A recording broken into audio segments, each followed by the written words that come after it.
Hello, everybody. This is Chuck Carnevale, co-founder of FastGraphs, the Fundamentals Analyzer software tool, also known as Mr. Valuation. And before I do this video, I want to take this moment to wish everyone a great and happy Thanksgiving coming up here. This will be my last video this week, but it's one that I thought would give you something to work on over the long holiday weekend if you're inclined to do that. So what I'm going to do here is I'm going to cover 8 insurance companies. They're all A-rated or better. I think they're all very attractively valued. They offer good dividend yields, significantly above average, some better than others.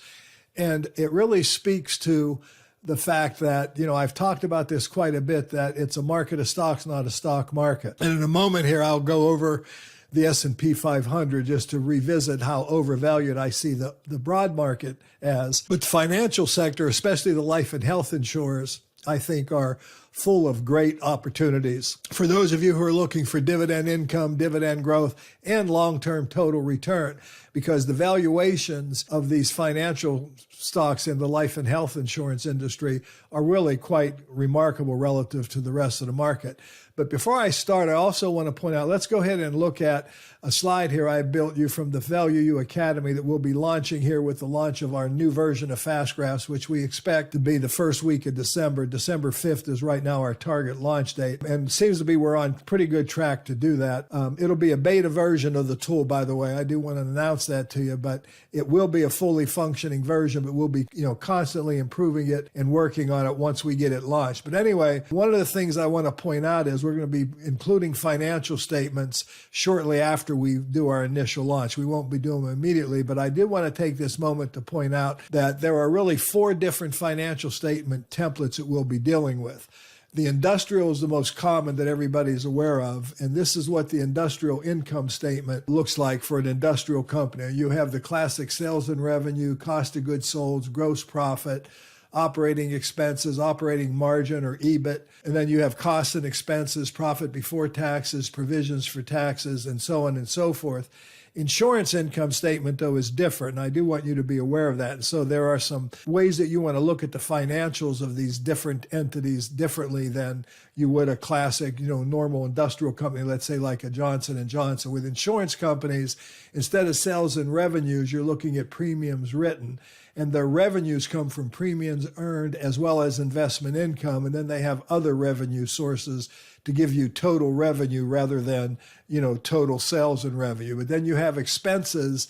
Instead of cost of goods sold, you have things like claims expenses, acquisition costs, if they have any, operating expenses, and that gives you down to total expenses, which gives you income before interest, income tax expense, or EBIT, earnings before interest and taxes, or also known as operating margin.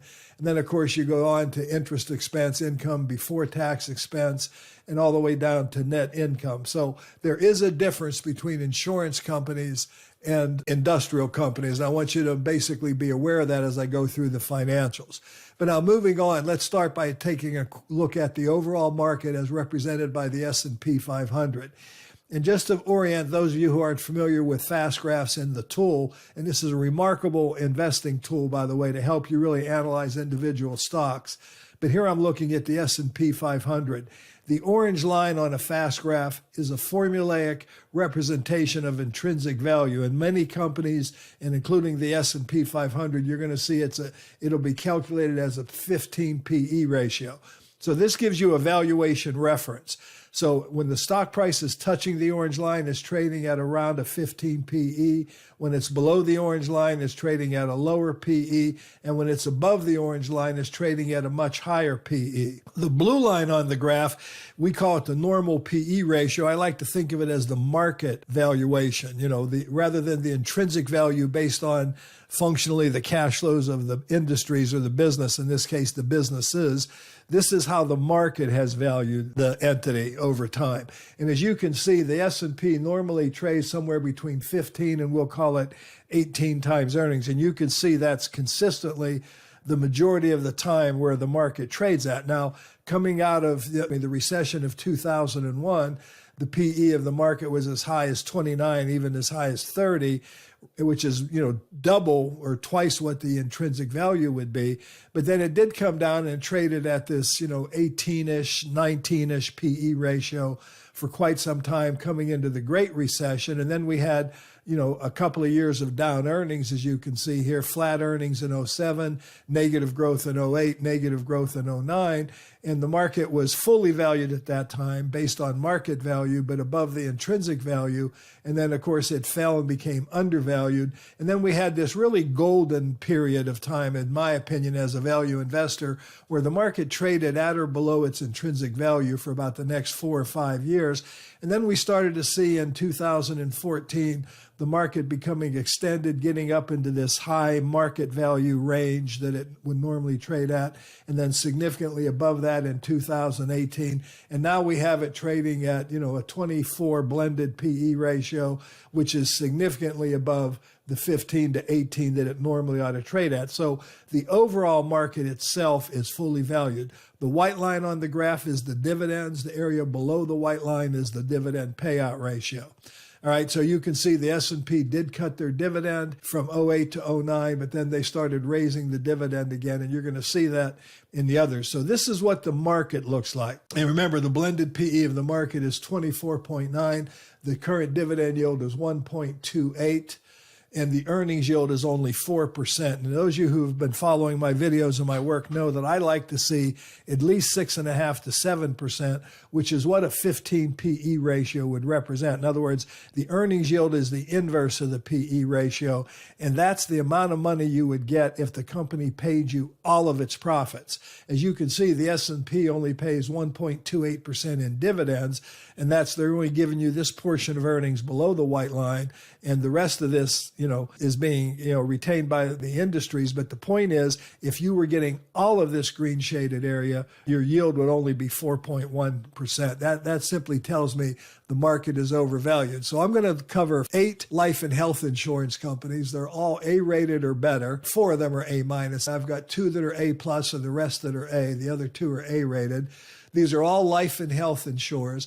Their PE ratios range from a low of 8.6 all the way up to only 11.19. And that's important. I'm going to illustrate that a little more closely here. Since the Great Recession, which was financially instituted, you're going to see lower valuations on these entities than historical norms. And I'll cover that a little bit later. But the earnings yield of these companies is also what I want you to focus at. I'm going to reverse the order here for you. I'm going to do it in lowest to highest. The lowest earnings yield is 8.68%, and that's Sun Life, which is a Canadian-based company, and that's well above my 6.5% to 7%, and it goes all the way up to a 13% earnings yield on Manulife. So again, these are some really attractive earnings yields. The dividend yields range from a low of 2.5% on Lincoln National, which is significantly above the 1.28% we saw in the overall market. Another indication of the value that you're getting in these companies. You have much lower price earnings multiples, much higher earnings yields, much higher dividend yields, all the way up to 5.1% in Great West Lifeco. So I'm going to go through these, not in any special order here, but I do want to talk about these companies in a couple of different perspectives. So first of all, I'm going to go through all 8 of them, just looking at adjusted operating earnings over as far as I can, going back to 2001. And I just want you to see what was going on with these companies. You're going to see this over and over again. Number one is Lincoln National here was trading at a 15 PE, quite a few times here. But notice how the valuation since the Great Recession of 2008, the valuations have been much lower. The normal PE ratio over the long run here has only been 9.8. The orange line would be the 15 fair value PE ratio based on its cash flows. Now, it did have a couple of bad years. This, of course, is the COVID recession, but now earnings are expected to advance very strongly again. The company did slash their dividend dramatically from $1.46 to only 4 cents in 08 to 09, but then they've built the dividend back up to where it's above what it was prior to the recession. So we've had good growth since coming out of the recession. Somewhat cyclical earnings on this company. If I look at long-term performance real quickly here, you can see that it has underperformed the market in terms of dividend income as well as capital appreciation and total return over this long time frame. But keep in mind, this stock is now significantly undervalued, where, as I showed you earlier, the stock market itself is significantly undervalued. Have that perspective in the back of your mind as I go through each of these, okay? So very quickly, Aflac has probably been the most consistent of the whole group. Its average earnings growth has been about 10%. Offers just over a 2.8% dividend yield, very strong earnings yield of 10%. You know, the company is A- rated, only has 19% debt. But I do want you to notice with this company, prior to the financial, recession that we had in 08 and 09, it was not uncommon to see this stock trading at even 18 and 19 multiples. And subsequent to that, it's been trading at much lower multiples. As you'll see, the average PE over this long-term time frame is 13. Moving on, the next would be Sun Life. Sun Life had some really significant issues coming into the financial recession. The company did reduce their dividend, but not as badly as we saw earlier. Notice that it was trading at a normal 15 or 14 to 15 PE ratio. But since coming out of the recession, it's been trading at much lower valuations. And the dividend record here on this one has been a little spotty. But I'll get into shortening the time frame on all of these here in a moment here. Going on to Principal Financial Group, it was trading at very attractive, above 15 multiples. It's been trading at a lower multiple since cut their dividend. Currently offers a 3.48% yield and 8.68% earnings yield. Moving on, I just want you to get a good perspective of these from the long term first. Prudential offers a 4.17% yield, very strong earnings yield of 12%. Traded very consistently at 15 times earnings or even higher. Did suffer during the financial debacle, did cut their dividend. Since then, it's been trading, it's been generating kind of cyclical earnings, but it's also been trading at a strong discount. But you can see the company's been recovering, quite nicely here in the last year and a half or so. Manulife is another one that was trading at very high multiples. It certainly participated in the gluttony of the financial debacle and the loose lending practices, but it's started to generate some pretty good numbers. Offers a 4.5% dividend yield currently, an earnings yield of 13%. Did cut their dividend during this time frame though, but has been doing pretty well since 2013 with giving us nice dividend increases going forward. Metlife has been probably one of the more cyclical of all the insurance companies here. It has perennially traded at about a 10 multiple. Currently, it's available at a 7.76 blended PE, offers a 3% dividend yield and a 12.89% earnings yield. And since the flash crash we saw with the pandemic, the stock has been recovering, pretty well. And then Great West Lifeco has been a pretty consistent insurer. Again, another Canadian company, if you will. They went through a long period of time here of freezing their dividend, but they've consistently paid a dividend. Offers a 5.1% dividend yield and 8.94% earnings yield, and is trading at an 11 PE.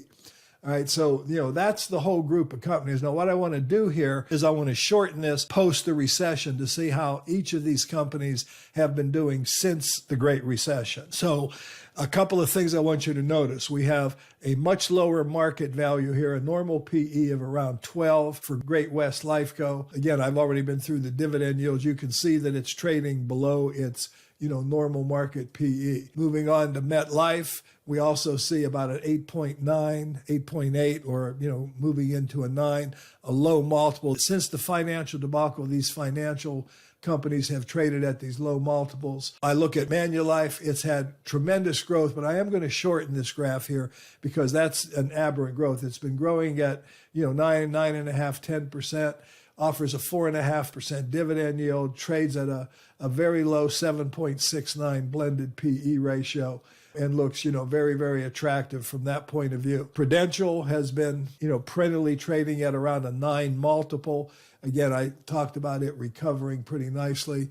Principal Financial Group been trading at about an 11 multiple, and that's about where it's trading at today. So it's maybe it's undervalued relative to its theoretical intrinsic value, but to its normal market value, it's trading about where it belongs. Same with Sun Life, it's trading about, where it belongs. And then Aflac has been trading at about a 10-ish multiple, The actual number is 10.39. So it would be, fully valued, but it's also one of the more consistent of, the whole group here, as I mentioned earlier. Lincoln National is looking to have some really accelerated growth. It trades around the 9 multiple. The current blended PE is 8.6. Its normal multiple is around 9. So it's trading at basically its normal multiple. So all of these companies have had reduced valuations applied to them by the market since the recession. I think that's an important consideration.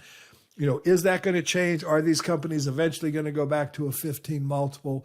I really don't know. But what I would like to do is go to forecasting and be conservative and look at what the opportunities that each of them offers us from a standpoint of the normal PEs. And what we do here, we're using the normal PE for the last 5 years. Now, you've got a nice little drop down here on Fast Graphs, which gives you the normal PE ratios through the whole time frame here, so you can look at it. And of course, a 9 PE, a 9.5 PE is what we're using on this, is pretty common. So I would call it a reasonable multiple to apply to this company, assuming that it gets the earnings growth that the analysts are expecting here. It offers a 2.5% dividend yield. Your rate of return would be 31.65% if it were to achieve all these milestones that the analysts expect. Okay, moving on to the next one. This is Aflac on the normal PE of around 10.7 for the last 5 years. Aflac would probably be one of the lowest returning because I mentioned earlier it's reasonably valued at about a 5% rate of return, but it does offer a nice dividend. And again, I want to remind you, it's been one of the most consistent performers of all of them, over this time frame. And then, moving on to Sun Life. Sun Life is trading about where it normally has traded for the last 5 years.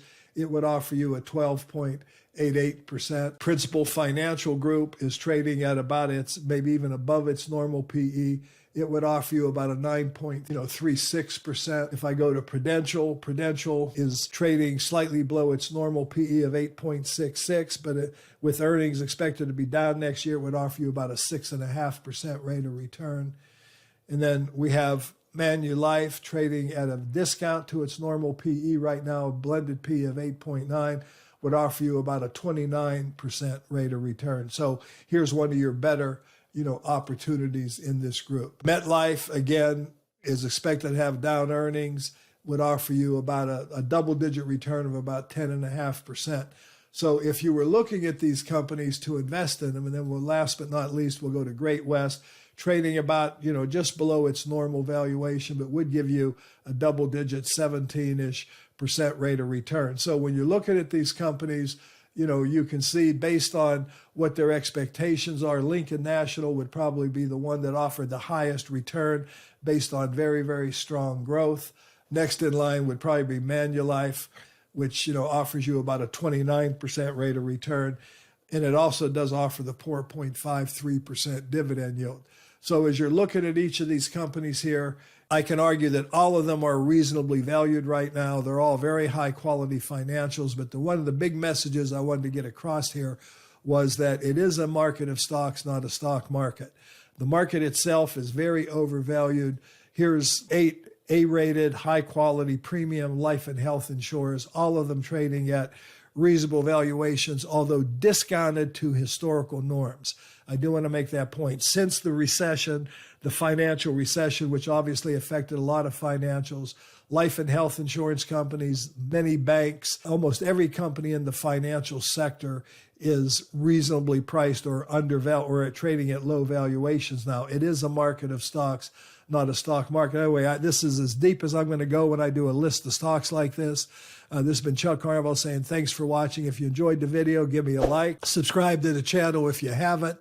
Ring the bell and take a look at Fast Graphs. It's an awesome tool to help you make better investment decisions. And very shortly, we're going to be launching this enhanced version in beta, as I mentioned, which means it's going to be functioning very, very well when we first launch it. But once we get it launched, we're going to be making many, many enhancements and adding new metrics and better opportunities for you to make better investment decisions, especially on the fund graphs, is something we're going to be beefing up. So there's a lot to come. And then, of course, in line with this, we're going to be launching the Fast Graphs Value Academy. Once again, this will be my last video for this week. I'll see you again next week. Y'all have a great Thanksgiving holiday, and thanks for watching. We appreciate you. Thanks.